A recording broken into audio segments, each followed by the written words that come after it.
Now we're traveling over to April 1997 for Star Fox 64.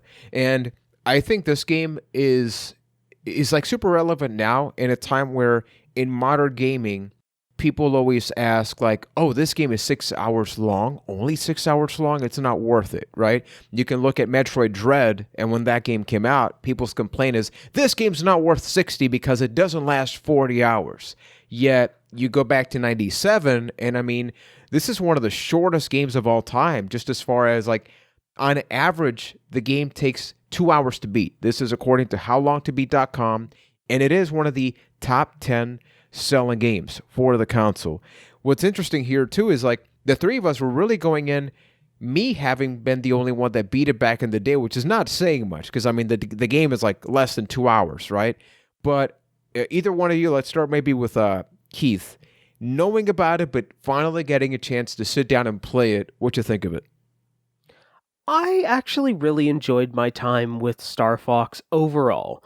I when we sit down and do these reviews, I try and think of it in almost two frames of mind. Like, what would 1996 Keith think of this, and then what does 2021 Keith think of this? And having played it now, I'm amazed I didn't play it back in the day because I feel like I would have fallen in love with it, because these days most of my favorite games are those run-based games, those ones that go like, oh, it only takes 2 hours to beat, but you can play it multiple times and have different runs and different experiences.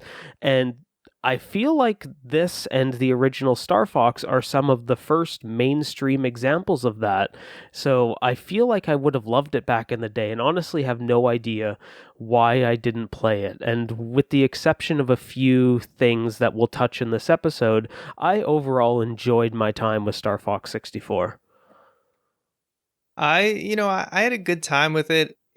The kind of space shooter type game is not exactly my favorite genre, but I did enjoy my time with it. I'm pretty bad at the game, so it was a little rough. I basically probably ended up in the route where you have to do the least amount of work because I wasn't able to accomplish anything until like the end of the game. Basically, I wasn't able to like stop a bomb from exploding or any of that stuff. So yeah, I could see myself, if I was a kid and this was one of the games I owned, I could see myself like really sinking my teeth into it and wanting to see all the different paths you could take. But nowadays, I'd probably be happy to, play through one route, maybe try to do a different one, and then, basically call it a day. But, I enjoyed it, but it's not something I see myself going back to again and again. And for those that haven't played it, as Keith mentioned, I think that this game is like super relevant as far as mobile gaming now because it's a rail shooter. So the whole concept is you don't have to worry about moving up to a point, because in some parts of the game you do, but generally speaking, you're always going forward. So it's about the decisions of, do you go left, do you go right, do you miss something, and that eventually leads to multiple paths. So this is a great example of a game that it is meant to be replayed. The whole concept is you're going to breeze through this game, even at your worst. Like, it's a rare occurrence where I think whether you're bad or good, unless your ship gets destroyed and you have to restart the mission, the average playtime is going to be the same. Oh, yeah. Oh, yeah. Especially, like, towards the end. Like, some of those later stages, especially when you have enemies behind you. But oh, yeah. I'm surprised at how much I still enjoyed it, because I remember as a kid, I played it and I was blown away by so many of its presentations, like the music. Keith wanted to talk about the voice acting. We'll talk about that in a little bit. And it's one of those games where you're so afraid to play it now. I think the one knock against it, and this is no surprise, is it's very difficult to control. Like, I don't know about you guys, but I did play via emulation for context, but with an N64 controller. So I tried to have the most authentic experience. But even then, I forgot how twitchy it felt. I feel like I can move around, but damn, it's sometimes hard to get that specific angle. I basically spammed the fire button. You know how you can power up and it does the auto aim? Once I remember that, I'm like, dude, I'm just going to spam that as much as I can. What about you guys? I tried my best to do that too. Yeah. Controls were tricky for sure. Yeah, you really had to lean on those like U-turn moves to turn back around, and also to do like a somersault, whatever it is, to get people off your tail. It was pretty tough. Like you said, in those later levels, some of the enemies are just like glued to your tail, and sometimes you didn't know, oh, you're not supposed to be trying to take them down, but you're supposed to be like taking down the thing in the middle of the map or whatever.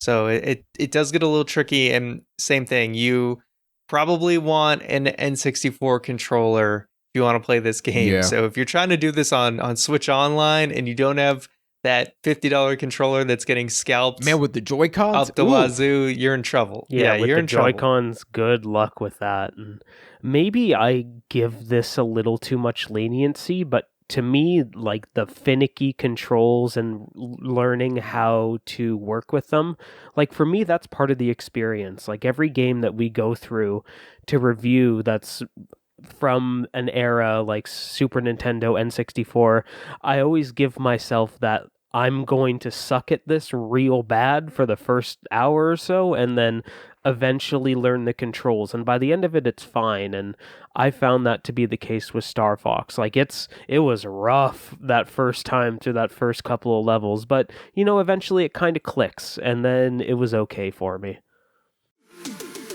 Hey, we really hope you enjoyed this podcast clip, and if you did, guess what? You can listen to the full episode right now by searching for Quest Rewind on your favorite podcast app, including Spotify. And while you're at it, follow us over there so you never miss a new episode.